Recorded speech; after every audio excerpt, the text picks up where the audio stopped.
सानाम को जोहार इᱧᱟᱜ नाम मिनी ब्लॉग रे आपे सानाम को सागुन दाराम। तो गाते को चिल का मेना पिया साइदिन नापाय गे मेना पिया रियो नापाय रे गे मिनिया।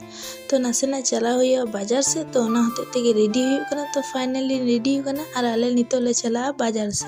तारपर फाइनली आले टोटो रे दे कते ले चला कना बाजार। तो बाजार तिये कते आले ले ताड़ाम कदा और एमन टाइम बाजार ले चलाव लेना तखन पूरा फाका गे थेलेना बाजार। तो बाजार ले चलाव लेना आले साड़ी हताव। तो साड़ी दुकान ले हेज कना नेल दाड़े कना पे तिना साड़ी।